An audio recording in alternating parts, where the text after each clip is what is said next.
You've watched the show, right? Of course. So you know we about to get in these ticket topics. We're going to get into the topics. All right? So don't be scared, okay? I ain't scared. Rub your hands like that again. Ain't supposed to make that much noise. You ain't get no lotion. I know, right? You know I be ashy. I know. I seen it earlier. I wasn't gonna call you on it, but you rubbed them hands. I ain't get time to put my baby oil on. I stay ashy. But you rubbed know them what? hands and it sounded like the beginning of a Lil Wayne record.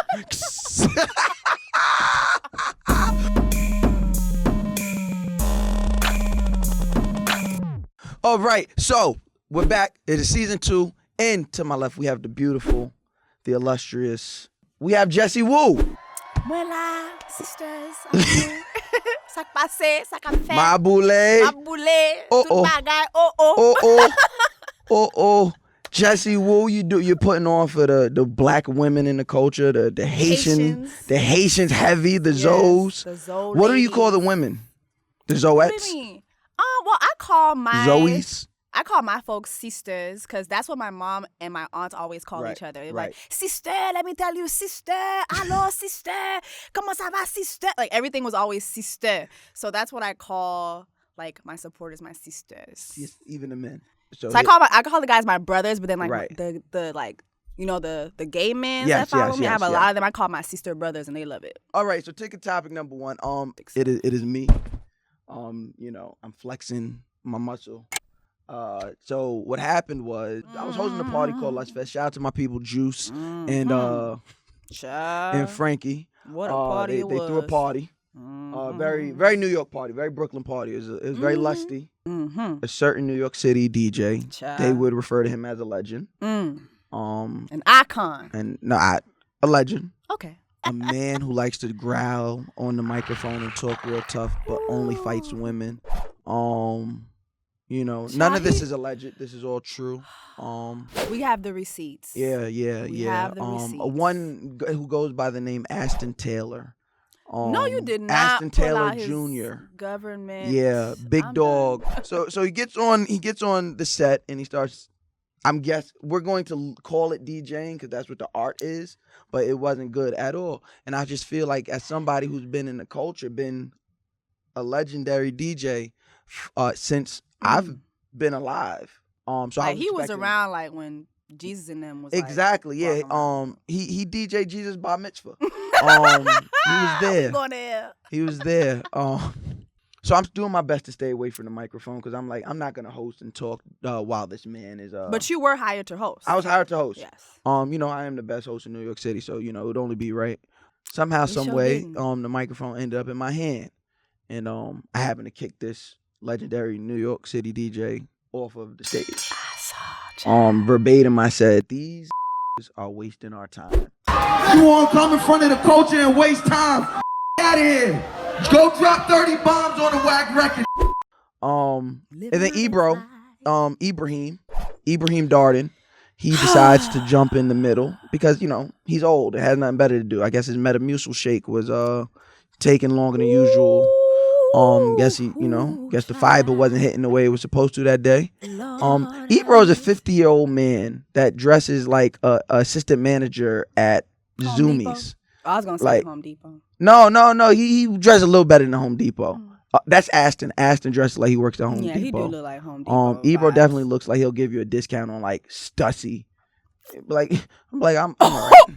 I'm okay. So yeah, the next morning Ebro decides to jump in and ask a question about, you know, this a Funk Flex this, and I just let him know. No, I spoke directly to Flex. Like I spoke directly to you at the 444 concert when I made you look stupid in front of everybody. But you know what? I don't know. I feel like I like the old they bring like the wisdom. You would hope. No, those are the wise. Just because you're old does not equate to being wise, and that's the problem. Like I always say, there's OGs and then there's old. Yeah. Like those are just some old. Now Ebro, much more than Flex, can impart on the youth if he took the chance to. He's very knowledgeable in music. And where he's at right now, his position, like the caliber of interviews that he gets. You know. But like I said, I don't want people to think that this is a young versus old thing. Yeah, because I don't. It's not. Yeah. It's really not. No one ever has these arguments about Clue. No one has these arguments about Jazzy Jeff. True. These are old OGs, people that are putting something in the culture. Yeah. Flex is just doing a lot of growling. I feel like with Flex, he has done some things that are very eyebrow raising. Like I feel like he does come for women from time to time, if I'm not mistaken. No, he does with his hands. I feel like he likes to hit him. Yeah. Hit Oh with his wait. hands. Oh, I thought you talking about like Nah, he be tweeting like, and he be like this. He be like, psh, psh, like that. No, it's not alleged. You can look it up. It's not alleged. But you know what I would love, because this couch, we fit two now. So we got Aston on one side. We got Ibrahim on the other side. I would love to have a conversation with those guys. You know, make sure you have security. For what? For what? For what? Like, Okay. Let's stop putting that in the culture. They not gonna do nothing. I'm not gonna. And make sure you got nothing. snacks, cause Flex look like he like to eat. But seriously, I would love for Ibrahim and Aston to, you know, come to I'll Apologize Later. And let's have a conversation about the culture and what your contributions or lack thereof are. It's nothing that a conversation cannot change. True. I'll be waiting for the link. Yeah, so you know, keep that same energy. Yes. So you know. I already know. You know where we're going with this. So you were on Twitter. Yes. Because I don't want to misquote you now, Jessie. Yeah. You said y'all. Very southern of you. Baby mama. I also say y'all. You say y'all baby mamas be looking like brown-skinned roaches, but y'all have high standards when it comes to Drake's baby mama. Hush. And then your ass was came for. Oh yes. Was dragged. Oh yes. Read to filth. Woo. What are some other? My wig came off. Wig came off. You was ashy, dusted, dirty. Oh, what? Say that again. Toot by guy. Toot by a guy. Like I built my following just talking to people how I talk to everybody. Right. Like just how I talk to my friends. Like that tweet really just didn't go over well. Like that was horrible. It was horrible because the choice of words. It's like right. When you say something versus when you write it. Mm-hmm. I'm just realizing that it doesn't always give the same effect. I went on Instagram and I talked about it and I apologized about it because first of all, I am a sister and I'm black and I work for BT and like I do a lot of black ass. Yeah, it's like I do a lot. Like I'm pro black. Right. So I never want to make people feel like I'm not, and I never want to make people feel like I feel like all brown girls are roaches. Like that's definitely not the message I want to send. I think the bigger problem at hand is you were defending Drake. And then another thing to that too. A friend of mine was like, Jess, you were defending his baby mama.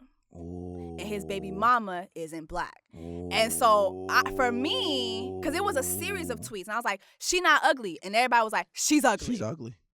She's ugly. And I was like, I don't think she's ugly. In the face, she looked like an underarm. That's what she like. She like an armpit. She looked like in the little face, fold. she looked like an armpit. The fold. That's exactly what she looked like. Show the world who you made your Beyonce.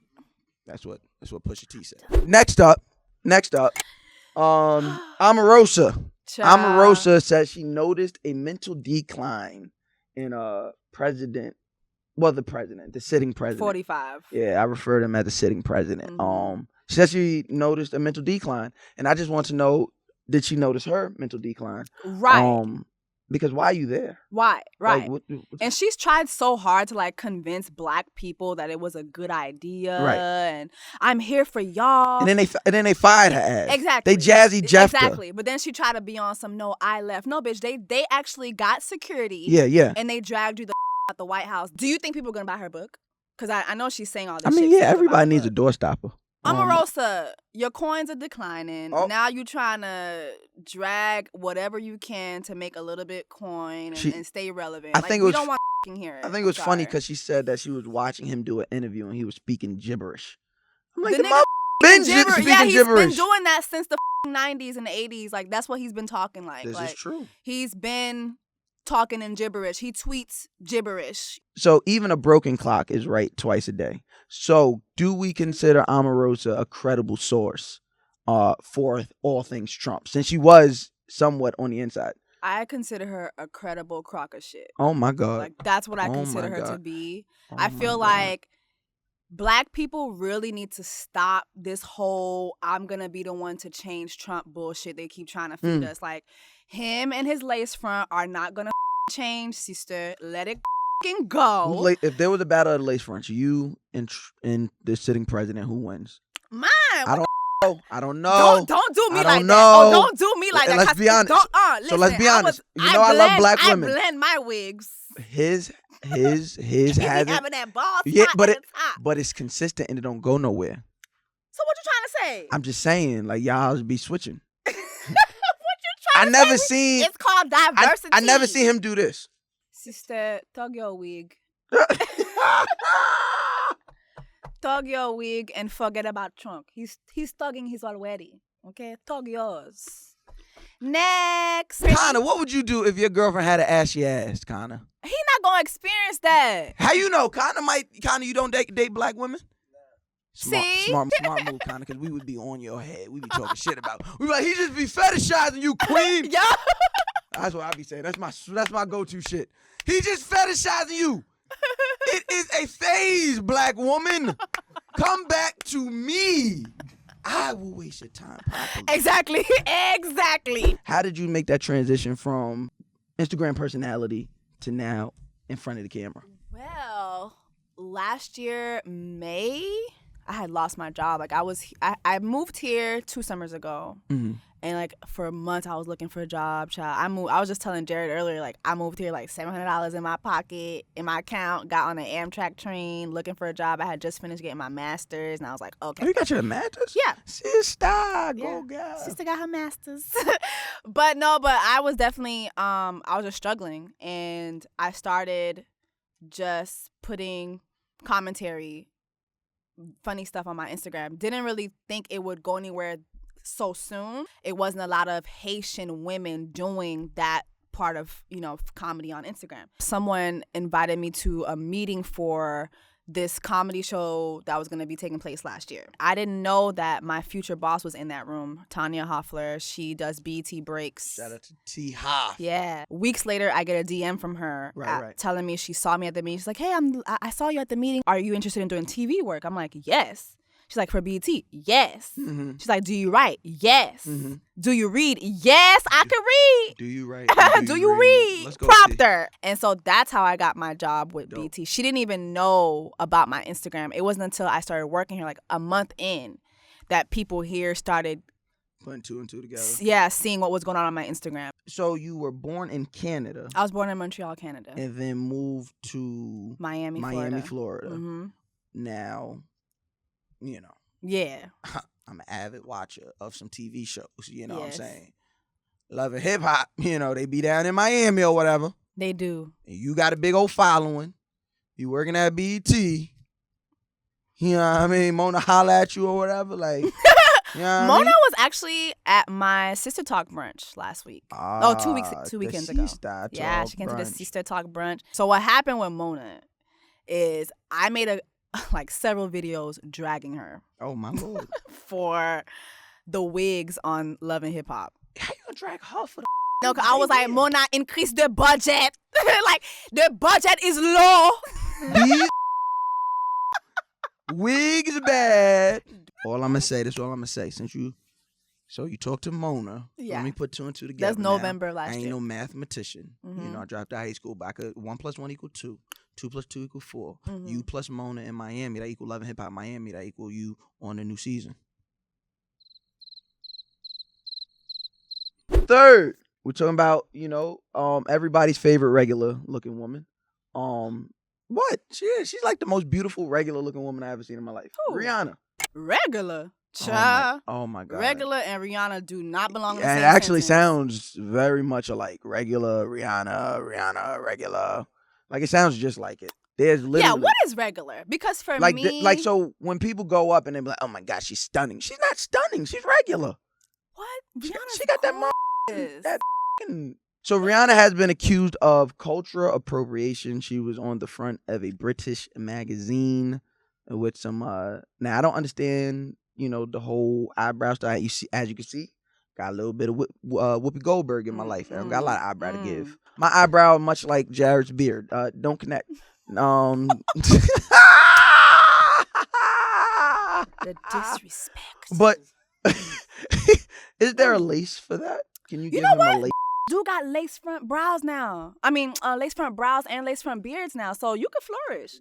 To all my brothers out there who's struggling with their beards, don't worry about it. We got lace beards. They out on the market right now.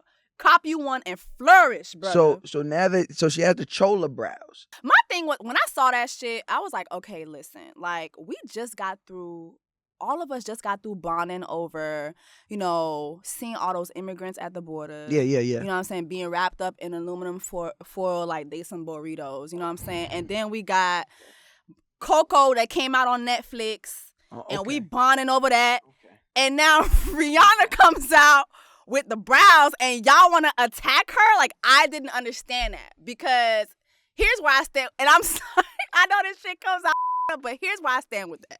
Black people are always coming up for y'all. Yeah. Who's y'all? Hispanics. Okay, gotcha. Let's say the Latinx Latinos, community. like, we're always coming up for y'all. Yes. When Trump is attacking y'all and he's putting all y'all in this one box, calling y'all all y'all Mexicans, like, we come up for y'all. I'm from South Florida, so, like, there's Cubans, there's Dominicans, there's everybody. So what do you refer to them at? Like, so. Yo, you can't call a Cuban a Dominican. Like, okay. if when you're in Florida and you meet a Cuban and you're like, oh, so are you Dominican? No, it's Cubano. Like, you can't get that shit mixed up. But my question is that serious? Is that like the makeup game? Is it that serious? I feel like it's more than just the makeup game. I feel like now there's always this argument about appropriation now. Like, it's like, let it go. Every time, like, which even I think is like a slight, right? I think that's a slight to Black people. Just me personally. Yeah, because I'm like, like, we brought up the conversation. Like, we're like, you're appropriating us. Yeah, and now every 5 seconds. Shaniqua and them had them thin ass eyebrows back in. No, like, we been doing that. Now you say you want to be a Jamie Foxx. I do. Mixed with Oprah. I do. Can you sing? I can. Can you act? I can. Can you be funny on stage? I can. In front of a lot of people. I've been. Can you switch out your hairlines? I can. Okay, and I'm really good with.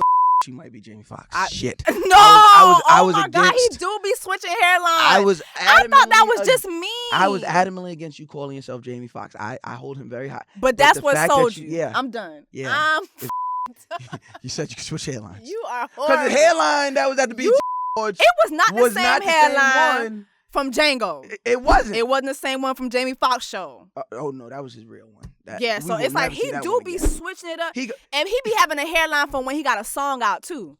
Like it be kind of like closer and shit. Yo, Jamie Foxx hairline is like the Instagram video. Is it? You know when you size it? Yes. You know when you got to size out? It just Yes. So last but not least, you said you got the sister brunches. Explain to the people what these are. Because people always ask me, how did you do this? How did you do that? How are you here? So I had my boss, Tanya. I had Mona, who's been very, very instrumental in my life. That's and people will see. Right there. Yeah, people will see. It's not just about a bunch of boss bitches who sell hair. Like, no disrespect. But it's like, I feel like these are boss bitches who can actually give you a job. No, I'm just saying. It's like, listen. She came for all the fake hair pages. And on that note, we got to get out of here. Please tell the people the next C-Style. I'm having a sister social, and then this is going to be about dating in New York, how much, trash it is. And I really want a lot of guys to come. So you're doing a social in Brooklyn. When? Yeah, that's going to be a brunch party. Okay, and when is that? That's going to be Labor Day weekend. Labor Day week. Okay. Mm-hmm. And then Sister Talk Live Boston's going to be September 22nd. And where can everybody find you on social? Jessie Woo, JESSIEWOO _ on all social media. You should pull your phone out and follow me. I know, We're gonna follow each other. We're gonna follow each other on camera. We're gonna follow each other. It's gonna be a big thing. Let me follow you, child. But in the meantime, while we follow each other, if you guys like Jessie Woo's story, if you guys want to show us some support, or if you want to leave some roach comments, BT oh my God. Networks on YouTube. Subscribe, drop a comment. Make sure you follow at BT on all socials, Facebook, the Instagram, the Twitter. Drop a comment. Be in the comments talking shit. I might talk shit back with you.